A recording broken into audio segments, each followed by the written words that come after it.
everyone. Hey there. My name is Molly Johnson, and I'm here today with Josiah Johnson to talk a little bit about the COVID-19 outbreak and how it's been affecting our daily lives. Joey, it's great to meet you. It's very nice to meet you. You seem lovely. I'm excited to get to know you. So Joey, the world's changing. Everything looks a little different. How has the COVID-19 outbreak affected your own daily life?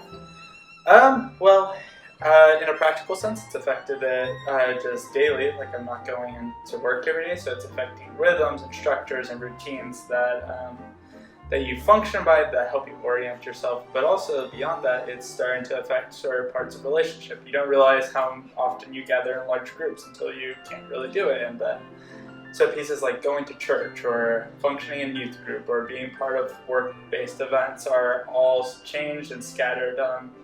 So a little bit of what's demanding now is an elasticity or a flexibility or to be able to function and keep things going and still be relational and still be intentional. That isn't typically as required in normal life.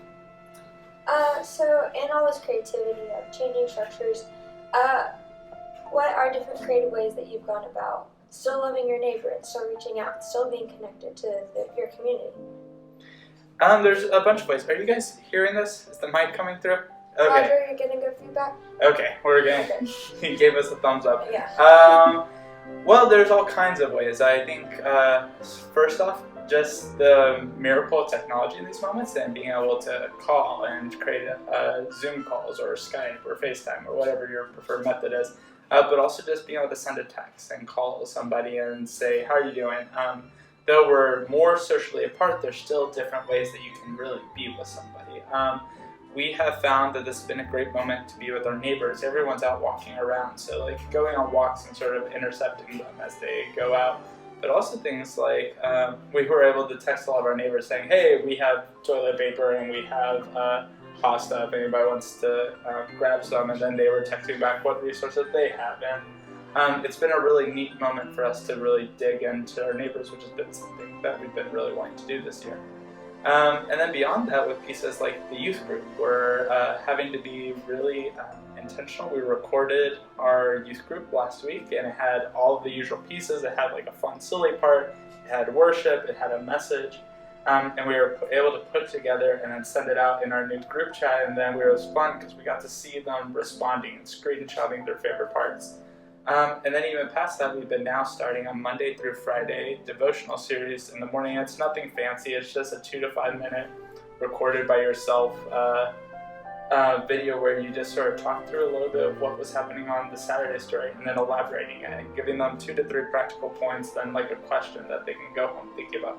And it's great because it keeps us present and it keeps driving the point. And to some extent, it allows us to be more present with them than ever. And then there's even ways of how do we go about and be church really well. Yesterday, our small group met up in a group of 6 people, so it was not breaking any law. And we watched the church group, but a few of the older folk weren't able to come because they were taking proper health precautions.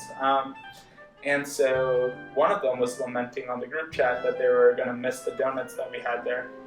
So a bunch of us grabbed the donuts and we took it to their front porch and then knocked on the door and quickly ran away from the door. And then they came out and we were able to have a conversation. And it was being smart, it was being careful, it was, but at the same time it was being present and intentional and driven. In a time where people are scared and people are facing a lot of moments where they don't know what their day-to-day will look like, and they don't know what it will look like to go to the grocery store. What is something that you're hopeful for in this time?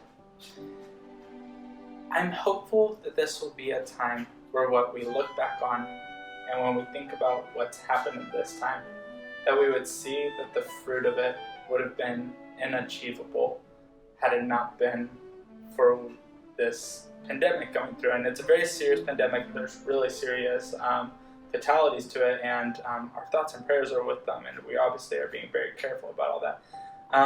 But it's also been a time where it's been really neat to watch how communities have had to be creative and come alive and care for each other in brand new ways. To some extent, big biblical acts like this require big biblical action for us to respond.